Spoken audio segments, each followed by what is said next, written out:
Welcome back to the Broto Fantasy Football Podcast presented by BrotoFantasy.com. I'm your host, Tim PETROP, with my brothers, the only two twins that give you double that fantasy goodness, Michael and Jason PETROP. Hello, everybody, and welcome back to the Summer Heat Wave. I am your host, Tim PETROP, here with my brothers, Mike PETROP and Jason PETROP. We are excited. This is the first episode of the Summer Heat Wave, and we are coming at you right off the bat with a guy that everyone thought was going to be great and a team that everyone thought was going to be great. But now all of a sudden, we have some worries about them. The team is still going to be great. We'll see. I'm talking about fantasy-wise. Remember, this is a fantasy football show. BrotoFantasy.com for all your fantasy leads. Get started right away. We're looking at the Chargers in this first ever episode.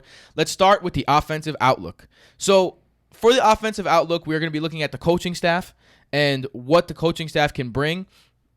Head coach, Anthony Lynn. He's been the head coach for a while now, so we know what's coming.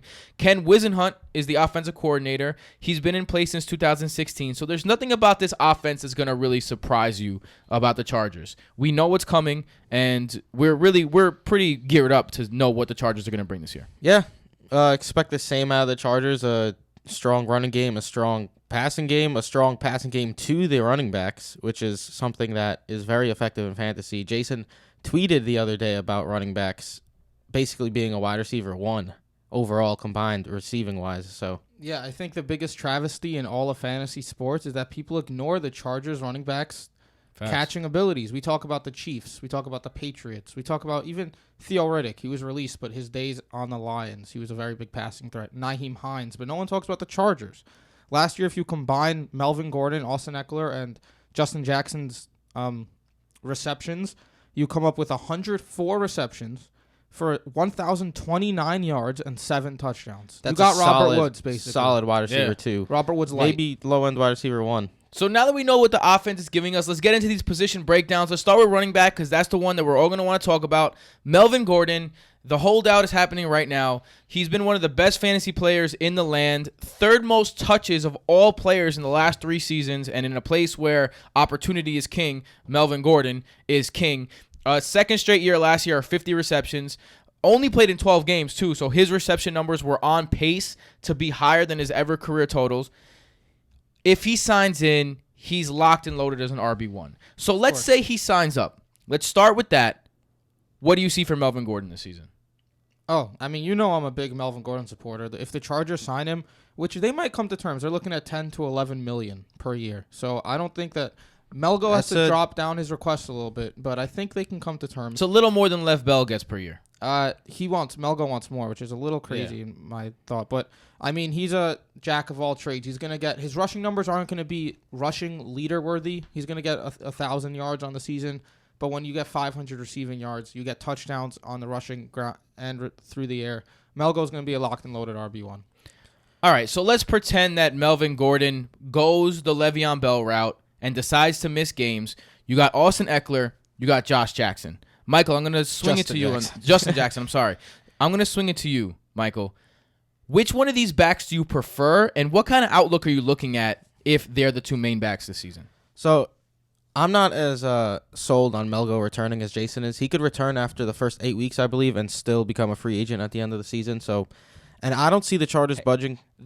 I'm sorry, I just got PTSD to the Lev Bell conversations we were having last year. Honestly, this is the exact same scenario. But this is even worse for Melgo because he's already the 6th highest paid running back in the league. And yes, he scores a lot of touchdowns, but that is his buoy, the touchdown scoring. And running backs could score touchdowns without being that great of a running back. They were 4-0 last year without him. 3 out of 4 years in the league, he had another 4 yards per carry. It's not like he's like this super extraordinary running back. So I don't know if they're going to budge. So I think Austin Ekeler is a huge steal in drafts right now. Yes. He's the only running back in the league to have over 5 yards per carry and 10 yards per reception over the last 2 years.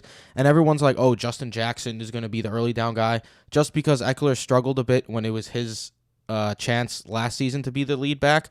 But that's a very small sample. It was 2 or 3 games. And Austin Ekeler has shown that he could be super explosive. And even if, yes, they're going to split some work, but Ekeler should easily get at least 60% of touches. If you told me that Jackson was going to get 180 carries and Ekeler was going to get 140, I'd still take Ekeler before Jackson. Yeah, because he's going to get all the pass catching work, and he's a ridiculously great pass catcher out of the backfield, and Phillip Rivers loves throwing to his running backs, as Jason just mentioned with the over 1,000 yards receiving. So I think Ekeler is a huge steal where he's going in drafts right now. His ADP is skyrocketing, obviously, with this news. But like I got him in the 9th round in the Scott Fish Bowl, which is Fire. a steal and a half, Yes. I think. Because he has standalone value even without Melvin Gordon. He had over 800 yards and 5 or 6 touchdowns, I believe, last year. So, yeah, sign me up for Austin Ekeler.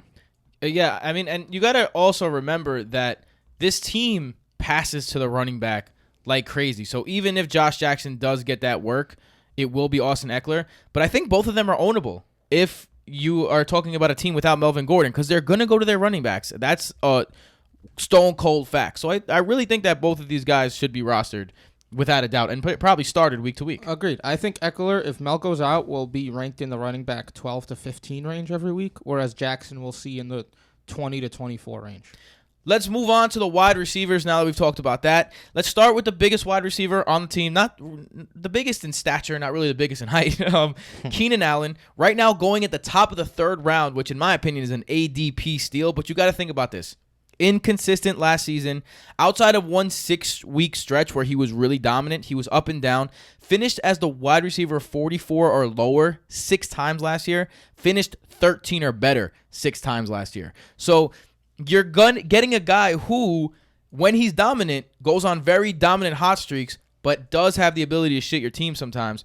What do you expect out of my man Keenan Allen? Those numbers don't concern me. I think unless you're getting D-Hop, right, Devontae Adams, you're not going to get someone who's putting up top 12 numbers every single week. So I'm going to take Keenan Allen's top 12 6 weeks and bottom 44 6 weeks, just because you know he's good enough to excel even if he's having weeks like that. It just happens with some players. But with Keenan Allen, we've seen him consistently perform. And if Mel goes out, last year his target share jumped from 28 to 34%. His receptions went from 6 per game to 8 per game. His PPR points per game went from 16 to 22. Oh, talk dirty to me, Jason. So in if the we're 3rd talking, round? Woo! If we're talking benefit with Melgo being out, it's Keenan Allen. And even if Mel goes in, those are still good numbers. So I think 3rd round, Keenan Allen is 100. If you want to double team running backs, right? You have the 8th pick. You go Connor and then D. Will in the 2nd round. And then you get Keenan Allen as your wide receiver 1. That is an amazing combo of 3. Especially because you're thinking about the turn here in the beginning as well. If you're picking a guy like Ezekiel Elliott, Alvin Kamara in the beginning, you got yourself a stud running back, and you could come back and get yourself 2 wide receivers, including Keenan Allen, that are going to be studs too. I think we're all happy with Keenan Allen. If you get like Allen and Evans or T.Y. or something like that, that duo would be nuts. One guy that we're not too sure on, Mike Williams, 10 TDs last season. Your boy called 11. that. Yeah. That was my Jigga impression. You did. In only 43 receptions. So get this, 1/4 of his receptions were touchdowns.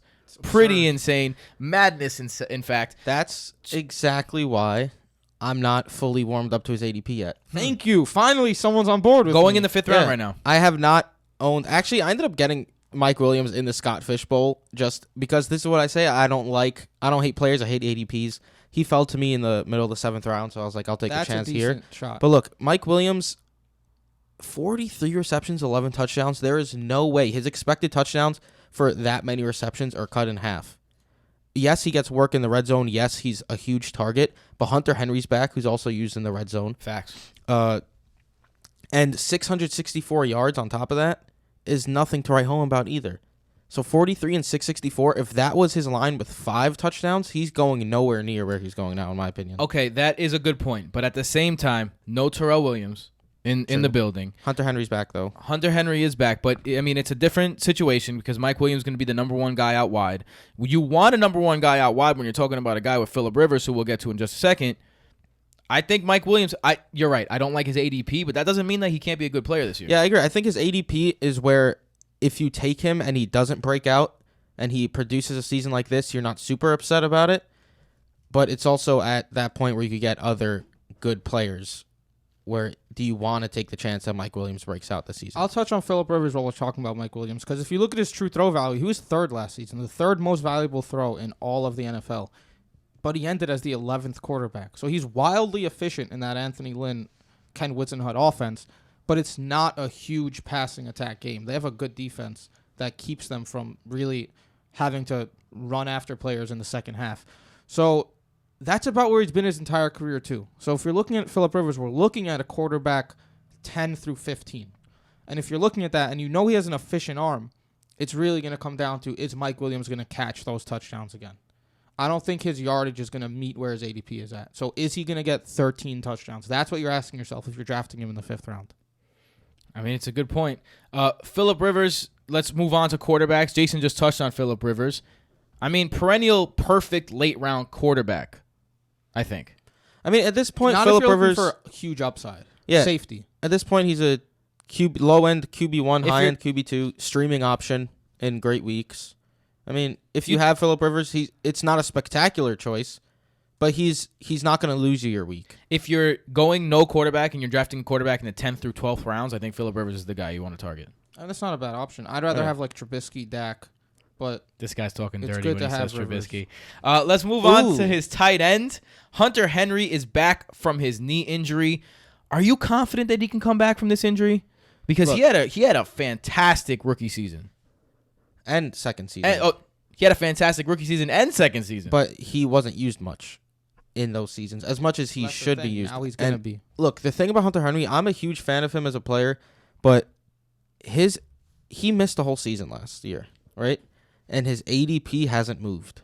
So he's being drafted this year as he was last year prior to the injury. So people are just discounting the injury entirely, and they're discounting the fact that Mike Williams, who we just spoke about, might take a huge step up this year, possibly. The discounting the fact that Keenan Allen is still there, discounting the fact that the running back still got a bunch of past game work.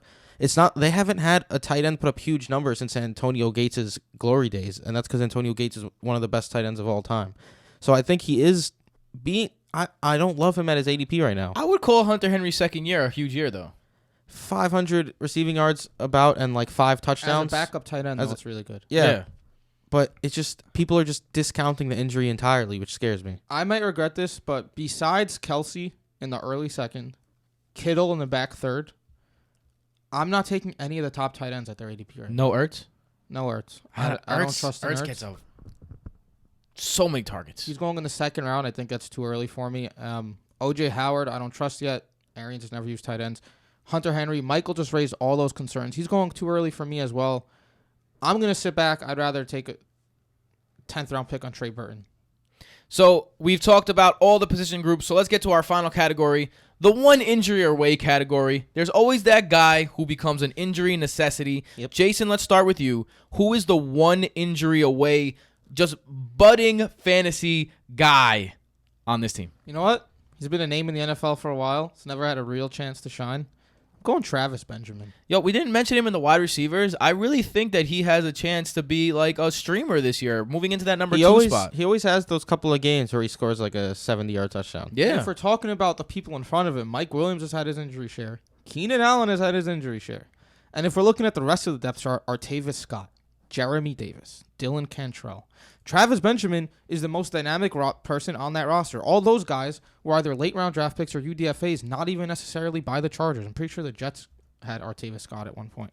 So if we're looking at Travis Benjamin, who put up 567 yards and 4 touchdowns a couple years ago when he was thrust into a second role part-time, we're looking at a guy who can make some noise, especially as a deep threat for Phillip Rivers if Allen or Williams go down. Most probably Williams, because then he'd really be the number 1 spot on the outside. Michael, who's your one injury away guy? Mine is Detrez Newsome, because all these people who are on the Justin Jackson bandwagon and the Austin Ekeler bandwagon, I'm a huge Austin Ekeler guy, but look, Austin Ekeler has been more of a change of pace back in his career.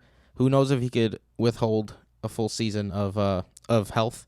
If he gets hurt, I expect Newsome to basically step up and be the 1A, 1B with Justin Jackson, or if Jackson gets hurt, 1A, 1B with Ekeler. If both of them have to spend time, Detrez Newsome, he's undrafted.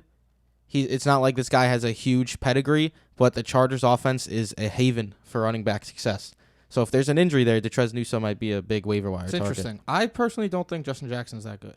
I'm not a huge Justin Jackson guy. Well, either. you're going to hate what I'm about to say. I think Justin Jackson's my one injury away from being a fantasy superstar, kind of. Because, look, if Austin Ekeler gets hurt and Melvin Gordon's holding out, like Michael just mentioned, they have an undrafted free agent rookie behind him. So if they can teach him how to catch the ball, if he can make that part of his game, the sky is the limit for Justin Jackson. So I think if Ekeler gets hurt in front of him, which he's a little guy, it's a possibility. And there's a reason why I didn't put Ekeler here, because I think if Justin Jackson gets hurt, Eckler's not going to step into an every down back role. He's just not big enough. Then it's Michael's guy. Well, was Justin Jackson, he was either a 7th-round pick or undrafted, so he's in the same boat as Detrez Newsome. Which is another reason why I don't understand how people are just putting him ahead of Austin Ekeler. It blows my mind. Well, that was fun. That is our first Heat Wave edition. Remember, follow us on Twitter at Tim Petrop, at Mike Petrop, yep, at Jason Petrop. I'm Mike _Petrop, bro. You gotta get rid of that underscore, bro. Someone owns Mike Petrop without any followers or anything. Justin Jackson, 7th-round pick. There you go. So we're gonna be coming to you with the divisions in order. We can't wait to get to the next one. We'll see you guys tomorrow. Peace out.